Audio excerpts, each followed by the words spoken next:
Hey, it's David with Bain Residential. I'm Keller Williams. Wanted to touch base real quick on some of the ways a buyer can submit a very compelling offer to a seller. In such a competitive environment right now, we have a lot of multiple offer scenarios. I'm seeing it with offers for my buyer clients, and then also on listings that I have, we're receiving a lot of multiple offers, which is great from a seller standpoint. It's not necessarily a bad thing from a buyer standpoint. It just does create more competition. So I want to talk about a few things that from a seller standpoint, what we're going to be looking for when we analyze and assess the offers in hand.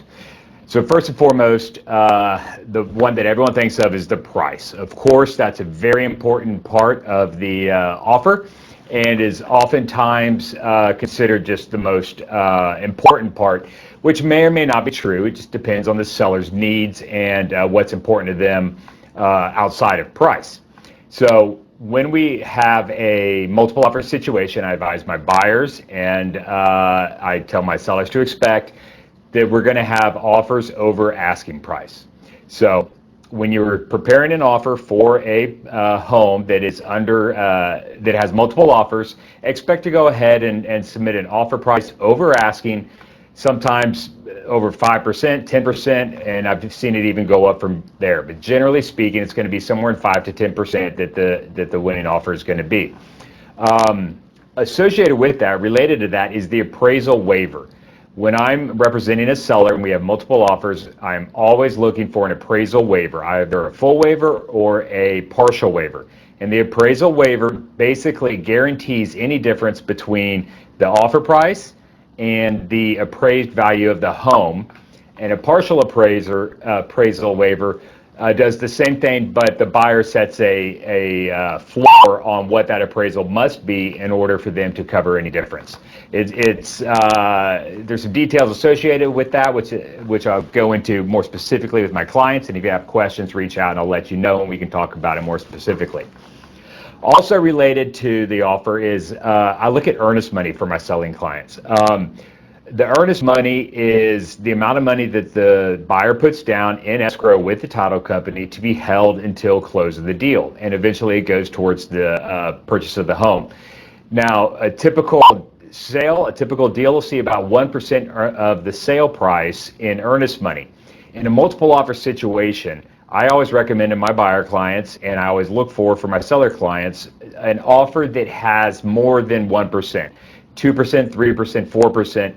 Whatever it is, I'm looking for a strong earnest money number, which shows a buyer's commitment to the close of the deal.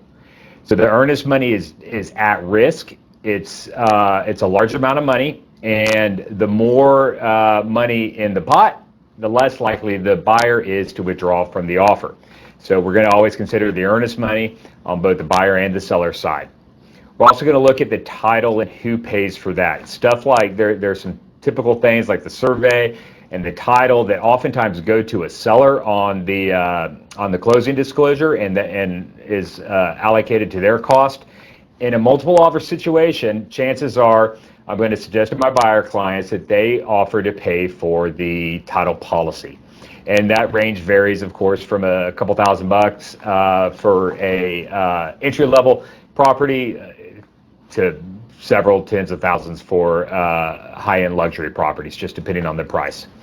And then one of the last things we look for is the option money and the option period. From a seller standpoint, I'm looking for somebody who's willing to give, the largest amount of money for the right to purchase an option period and the shortest amount of days. And so that amount can range. I've seen it go from a few $100 to $20,000 for an option, which is quite a big option. And then we want low time periods. So, 6 days, 5 days, something like that, showing that they're going to get in, they're going to get out. If they decide to withdraw from the deal, our property will not be off the market for long, and we're going to know quickly if we're moving forward or not. So those are a few things that I always look for when representing both buyers and sellers, obviously from different sides of the fence, but they're all important and they should all be taken into consideration when submitting any offer, but particularly a multiple offer. scenario. If you have any questions or want to dive in deeper, certainly reach out, shoot me a message, an email, or give me a call. Happy to talk it through, and we'll get you sorted out. A lot of opportunity in the market for sellers and buyers.